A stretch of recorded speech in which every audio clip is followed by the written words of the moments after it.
ఓం మహాగణాధిపతే నమ. ఓం ఐం సరస్వత్యై నమ. శివాయ గురువే నమ. జయ గురు దత్తాత్రేయ నమ. యా దేవీ సర్వభూతేషు మాతృరూపేణ సంస్థితాః నమస్తస్తే నమస్తస్తే నమస్తస్తే నమో నమః. జయ గురు దత్తాత్రేయాయ నమః. ఐం సరస్వత్యై నమ. యూట్యూబ్ ప్రేక్షకులందరికీ కూడా నమస్కారం అండి. నేను పాలపర్తి గురునాథ్ శర్మ. ఈ రోజున మనం చెప్పుకోబోయే కంటెంట్ ఏంటంటే, ప్రధానంగా ఈ రోజున మనకి ప్రతి ఒక్క మానవుడికంతా కూడా, ప్రతి ఒక్క మనిషికంతా కూడా తీరని కలలాగా ఉండే ఒక కోరిక, ప్రధానమైన కోరిక ఏంటిదంటే స్వగృహం కావాలి, సొంత ఇల్లు కావాలి. ఆ సొంత ఇల్లు కావాలంటే ఎటువంటి పరిహారాలు చేసుకోవాలి? మేషాది ద్వాదశ రాశుల వాళ్ళు వాళ్ళ జాతకరీత్యా ఉన్న లగ్నవశాత్తు చూసుకుంటే చతుర్థ స్థానం గృహస్థానం అని చెప్పేసి అంటారు.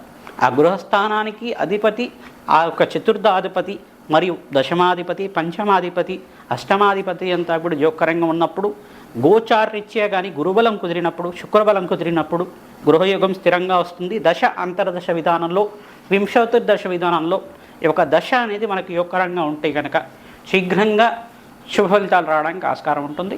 ఏ పరిష్కారం చేసుకుంటే కనుక గృహయోగం కలుగుతుంది.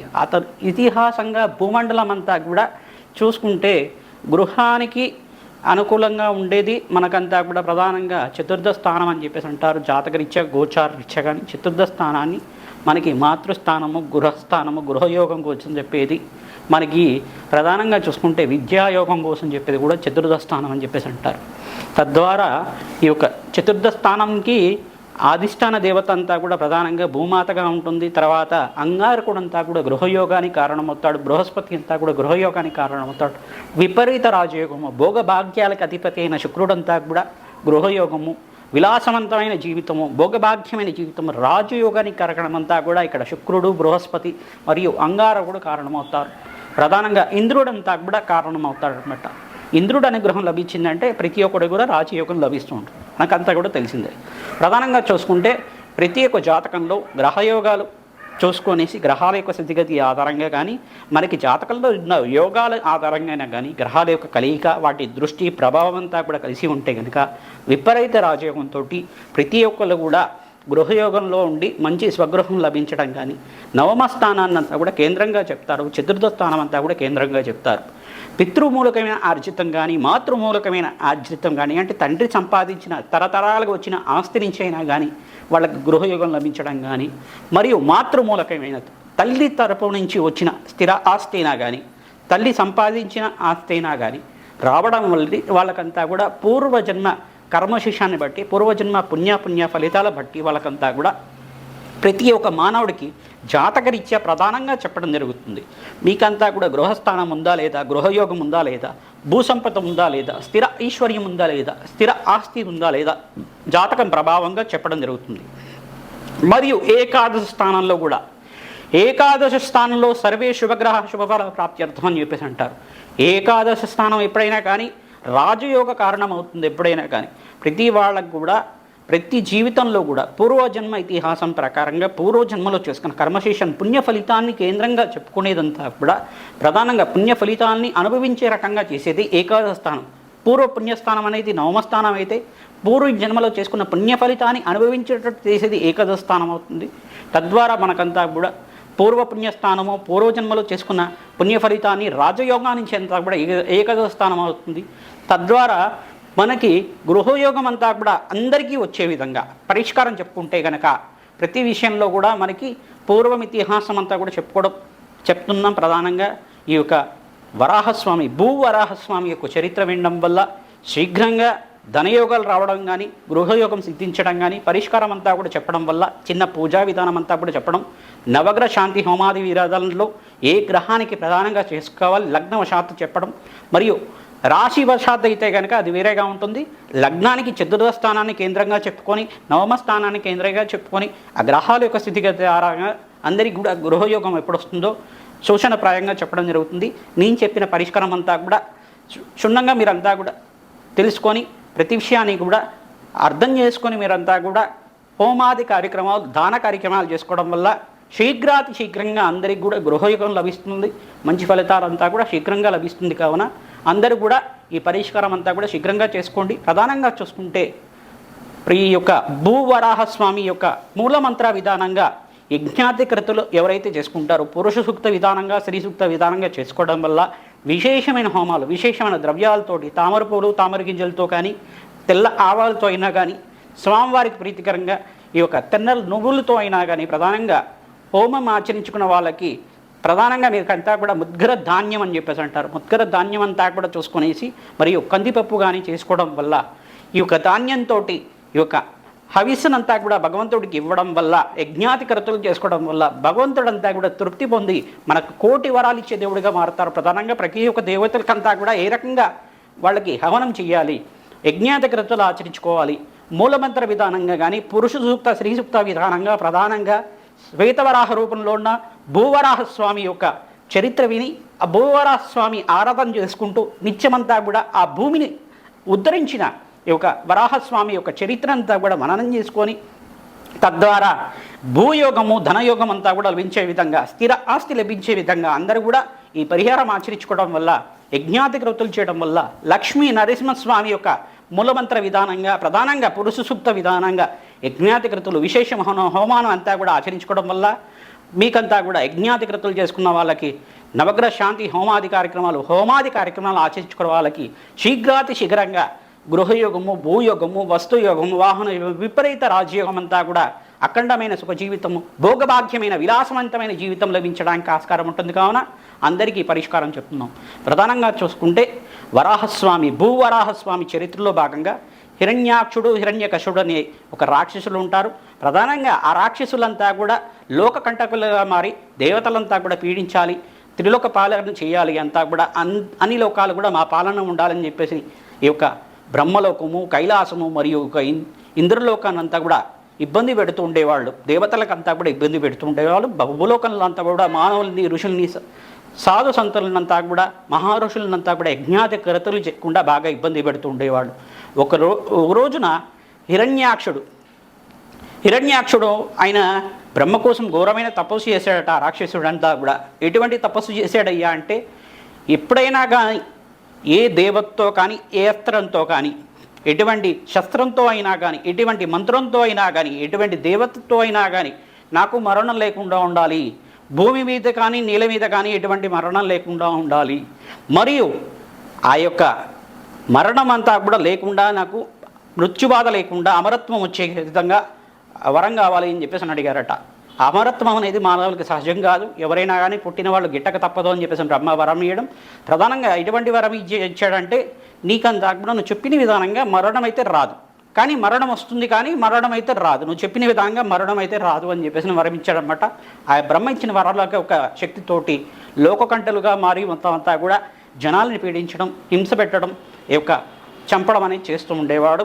ఆ యొక్క దుష్కరినంతా కూడా ఈ యొక్క మహావిష్ణువు అంతా కూడా చూసి ఈ యొక్క అవతారం అంతా కూడా ఎత్తాడనమాట. శ్వేత వరాహ రూపంలో అంతా కూడా అవతారం ఎత్తడం, ఆ భూమాతనంతా కూడా సాగర మదలలో నుంచి తీసుకురావడం, సాగరం ఒడ్డు నుంచి తీసుకురావడం, ఈ యొక్క భూమండలం అంతా కూడా ఇబ్బంది పెట్టుకుంటూ సాగరం దగ్గరకు తీసుకెళ్ళాడట హిరణ్యాక్షుడు. ప్రధానంగా హిరణ్యాక్షుడు వెళ్ళిన తర్వాత హిరణ్యాక్షుడు అంతా కూడా సముద్రం లోపలికి ఆ భూమండలంతా భూమిని గోళాకారంలో చేసి ఆ భూమిని అంతా కూడా తీసుకెళ్ళి, భూమాతనంతా కూడా తీసుకెళ్ళి ఆ యొక్క సాగర మధ్యంలో అంతా కూడా పెట్టాడట. భూమి అంతా కూడా నీళ్ళలో ఉండడం వల్ల లోకాలంతా కూడా వీతిల్లాయి. తద్వారా మహావిష్ణువు ఈ యొక్క శ్వేత వరాహ రూపంలో ఉండి, దివ్యమైన అవతారం రూపంలో ఉండి, ఆ వజ్ర దృష్టాలతోటి, వజ్ర కూరలతోటి అంతా కూడా భూమాతనంతా కూడా ఎత్తడం, ధరణిని ఉద్ధరించడం అంతా కూడా దివ్యమైన చరిత్ర. ఎప్పుడైతే కనుక వరాహ రూపాన్ని తలుచుకోవడం వల్ల అఖండమైన పుణ్యప్రాప్తి కలుగుతుంది. శ్వేతవరాహ రూపం, యజ్ఞవరాహ రూపం అంటారు దాన్నంతా కూడా. యజ్ఞాధికర్తలు కావాలన్నా ఈ యొక్క యజ్ఞవరాహ రూపాన్ని ధరించాలి. ప్రధానంగా పుణ్యప్రాప్తి కలగాలన్నా కానీ ఈ యొక్క యజ్ఞవరాహ రూపాన్ని కానీ, భూవరాహ రూపాన్ని కానీ, భూమిని ఉద్ధరించిన వారుగా ప్రధానంగా భూమిమాతనంతా కూడా తన కూరల మీద వరాహ రూపం అంటే ఒక వరాహము అంటే తెలుగు భాషలో అంతా కూడా దాన్ని పంది అంటారు మామూలుగా. ఆ యొక్క వరాహ రూపం అని చెప్పేసి ఆ వరాహ రూపాన్ని అంతా కూడా ఎత్తి ఈ యొక్క వరాహ రూపంలో ఉండే భూమాతనంతా ప్రధానంగా భూమి గోళాకారంలో ఉండే భూమాతనంతా కూడా వరాహ రూపంలో ఉండే వరాహ అవతారంలో ఉండే మహావిష్ణువు అంతా కూడా ఎత్తి ఒక ఉత్తిష్టమైన స్థానంలో కూర్చోబెట్టారన్నమాట. ఈ యొక్క భూమిని అంతా కూడా సాగరం దగ్గర నుంచి సాగరం యొక్క మధ్యస్థానం నుంచి అంతా కూడా తీసుకొచ్చి రక్షించడం, ఈ ఇతిహాసం అంతా కూడా ఆ రాక్షసునంతా కూడా సంహారం చేయడం, ఆయన బ్రహ్మ చెప్పిన ఇచ్చిన వరాన్నంతా కూడా గుర్తు చేసుకొని దేవతతో కానీ నరుడితో కానీ ఎవరితో అయినా కానీ మరణం లేకుండా ఉండే విధంగా, ఆ జంతువు కానీ ఈ జంతువు లేకుండా మరణం లేకుండా విధంగా ఒక శరీరం అంతా కూడా మనిషి ఆకారంలో ఉంది, ముఖం మాత్రం అంతా కూడా వరాహ రూపంలో ఉంది, దివ్యమైన వరాహ రూపంలో, యజ్ఞవరాహ రూపంలో, స్వర్ణాకారంగా శ్వేతవరాహ రూపంలో అంతా కూడా ఉండడం వల్ల ఇటువంటి వరాహ రూపం అంతా కూడా దివ్యమైన శక్తివంతమైన వరాహం. ఇదంతా కూడా సాక్షాత్ మహావిష్ణు అవతారం కావున ఆ రాక్షస సంహారం అంతా కూడా చేశారు. తద్వారా ఈ యొక్క రాక్షసుడి యొక్క సంహారం జరిగింది కాబట్టి వరాహుడి యొక్క ప్రధానంగా వరాహస్వామి యొక్క ఇతిహాసం అంతా కూడా వినడం వల్ల మనకి తిరుపతి దగ్గర ఉండే వరాహ భూమి అంతా కూడా ప్రధానంగా వరాహస్వామి యొక్క చరిత్ర అంతా కూడా ఉండడం, తిరుపతి యొక్క పుణ్యస్థలం అంతా కూడా వరాహస్వామి యొక్క స్థలంగా మారడం, ప్రధానంగా తిరుపతి వెంకటేశ్వరస్వామి దర్శనం చేసుకోవాలంటే ముందుగా వరాహస్వామి యొక్క దర్శనం చేసుకున్న తర్వాతే వెంకటేశ్వరస్వామి దర్శనం చేసుకోవాలని చెప్పేసి వరం ఇవ్వడం ఇదంతా కూడా కలియుగంలో అంతా కూడా జరిగింది.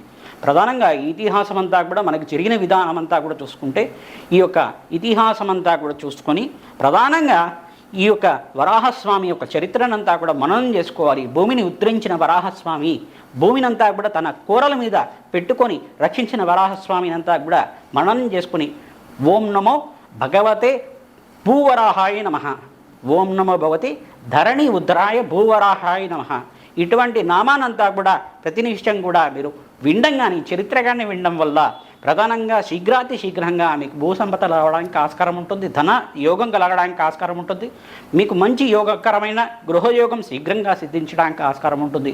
మీ జన్మజాతకంలో ప్రధానంగా గృహయోగం ఎప్పుడు సిద్ధిస్తుందని చెప్పేసి అని జ్యోతిష పండితులతోటి మీరంతా కూడా చూపించుకోవడం వల్ల శీఘ్రంగా జన్మజాతకం వశాత్తు మీకంతా కూడా ఒక అరగంటలో మీకంతా కూడా జాతకం చూసి చెప్పడం జరుగుతుంది, విశ్లేషణ చేయడం జరుగుతుంది. ప్రధానంగా ఈ గృహయోగం ఈ సమయంలో వస్తుంది, ఖచ్చితంగా వస్తుంది అని చెప్పేసి జ్యోతిష ప్రామాణికంగా చెప్పడం జరుగుతుంది.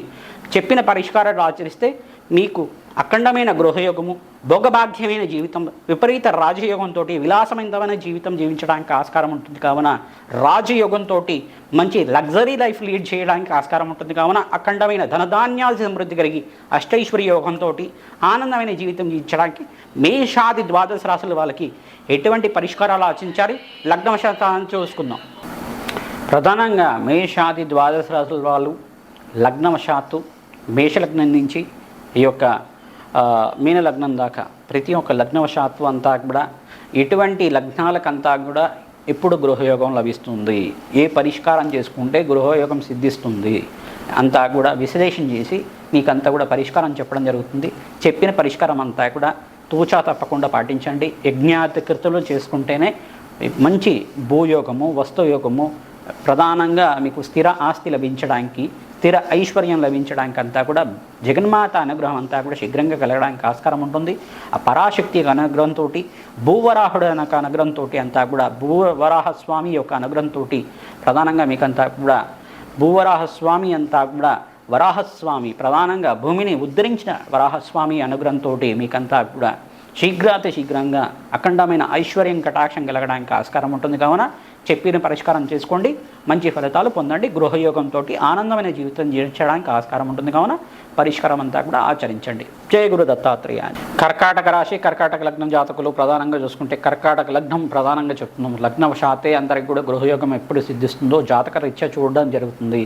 జన్మ జాతక వశాత్తు లగ్నవశాత్తు చూసుకుంటే కనుక లగ్న చక్రం నుంచి 4వ స్థానం అంతా కూడా గృహయోగాన్ని సూచన చూస్తుంది. ప్రధానంగా చతుర్థాధిపతి ఎవరైతే ఉన్నారో ఆ అనుగ్రహం కలిగినప్పుడు మీకంతా కూడా దశాంతర్దశ విధానంలో బృహస్పతి మరియు అంగారకుడు శుక్రుడంతా కూడా మంచి స్థానంలో ఉంటాయి కనుక శీఘ్రంగా గృహయోగం సిద్ధించడానికి ఆస్కారం ఉంటుంది. కావున కర్కాటక లగ్న జాతకులు లగ్నాధిపతి చంద్రుడు ప్రధానంగా చూసుకుంటే కర్కాటకము, సింహం, కన్య, తుల వచ్చేసి చతుర్థ స్థానం అవుతుంది. తుల రాశ్యాధిపతి అంటే చతుర్థాధిపతి అయిన యొక్క శుక్రుడు అనుగ్రహం ఉండాలి. ప్రధానంగా శుక్రుడు ఇంతకుముందే చెప్పుకున్నాం, శుక్రుడు అంతా కూడా రిచ్ లైఫ్ ఇచ్చేవారు, ప్రధానంగా లగ్జరియస్ లైఫ్, విపరీత రాజయోగంతో భోగభాగ్యమైన జీవితం, విలాసవంతమైన జీవితం ఇవ్వడానికి ఆస్కారం ఉంటుంది.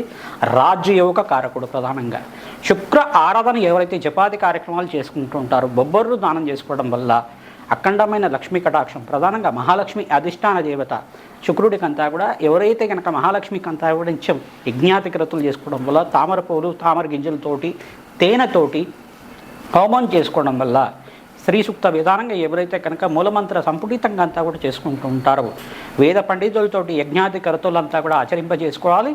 తద్వారా శీఘ్రాతి శీఘ్రంగా అఖండ లక్ష్మీ కుబేర యోగం అంతా కూడా సిద్ధించి గృహయోగం అంతా కూడా విలాసవంతమైన జీవితం జీవించడానికి, స్వగృహం లభించడానికి ఆస్కారం ఉంటుంది. తద్వారా ఇదంతా కూడా ఖర్చుతో కూడిన పూజ కాబట్టి ఎవరైతే కనుక నిత్యం ఈ పూజలు అంతా కూడా పాల్గొనడం వల్ల అఖండమైన రాజయోగంతో మంచి ఐశ్వర్యం లభించడానికి, ధనధాన్యాది సమృద్ధి లభించడానికి, భూయోగం లభించడానికి ఆస్కారం ఉంటుంది. అంగారకుడు ప్రీతికరంగా వీరంతా కూడా ఈ యొక్క కందిపప్పు దానం చేసుకోండి బ్రాహ్మణత్వంకి. శుక్రుడికి ప్రీతికరంగా మీరంతా కూడా ప్రధానంగా బొబ్బర్లు దానం చేసుకోవాలి. బృహస్పతి ప్రీతికరంగా శనగలు దానం చేసుకోవడం, మరియు ఇక్కడ శనీశ్వరుడు ప్రీతికరంగా తిలలు దానం చేసుకోవడం వల్ల శీఘ్రంగా మీకు ఐశ్వర్య ప్రాప్తి లభించడానికి, మనశ్శాంతమైన జీవితం, సుఖమైన జీవితం జీవించడానికి, ఐశ్వర్యంతో ఆనందము, విపరీత రాజ్యంతో ధనధాన్యాది సమృద్ధి, స్థిర ఆస్తి లభించడానికి, స్థిర ఐశ్వర్యం లభించడానికి ఆస్కారం ఉంటుంది. కావున ఈ గ్రహాలకి జపశాంతి హోమాది కార్యక్రమాలు చేసుకోవడం, ఈ యొక్క మహాలక్ష్మి యొక్క మూలమంత్ర విధానంగా, శ్రీ సూక్త విధానంగా ఈ యొక్క విశేషమైన ద్రవ్యాలతోటి మేము చేసే యజ్ఞాది కార్యక్రమంలో పాల్గొనడం వల్ల, నవగ్రహ శాంతి హోమాది కార్యక్రమంలో పాల్గొనడం వల్ల, ఈ యొక్క మహాలక్ష్మి హోమాది కార్యక్రమంలో పాల్గొనడం వల్ల శీఘ్రంగా మహాలక్ష్మి స్థిర నివాసంగా ఉండడానికి ఆస్కారం ఉంటుంది. మీకంతా కూడా అఖండమైన రాజ్యోగంతో, ఐశ్వర్య ప్రాప్తితోటి మీకంతా కూడా స్థిర ఐశ్వర్యం లభించడానికి ఆస్కారం ఉంటుంది. గృహయోగం సిద్ధించడానికి ఆస్కారం ఉంటుంది. తద్వారా ఎప్పుడైతే కనుక ఈ శాంతి హోమాది కార్యక్రమాలు చేసుకుంటారో, జాతకరీత్యా వివిధ దోషాలకే పరిష్కారం చేసుకుంటేనే ఈ పరిష్కారం చేసుకోవడం వల్ల ఆర్థిక ఉన్నతి కలుగుతుంది. తద్వారా గృహయోగం సిద్ధిస్తుంది. సమయానికంతా కూడా లోన్స్ రావడం, మంచిగా హౌస్ లోన్స్ అనేది రావడం కానీ నీకంతా కూడా గృహయోగానికి అంతా కూడా సిద్ధించడానికి ఆస్కారం ఉంటుంది. కావున సంఘంలో గౌరవం సిద్ధించడానికి గృహయోగం అనేది ఉండాలి కంపల్సరీగా. అందరికీ తీరని కలిలాగా ఉంటుంది. ఈ యొక్క సిద్ధించడానికి అంతా కూడా ఈ శాంతి హోమాది కార్యక్రమాలు చేయండి, మంచి ఫలితాలు పొందుతారు. ఓం నమో భగవతే భూ ఉద్ధరణాయ వరాహాయ నమస్వాహ. ఈ యొక్క నామానంతా కూడా ప్రతినిత్యం కూడా వినండి. భూవరాహస్వామి యొక్క చరిత్రను వినండి. తద్వారా మీకంతా కూడా మంచి ఫలితాలు పొందడానికి ఆస్కారం ఉంటుంది. జయ గురు దత్తాత్రేయ.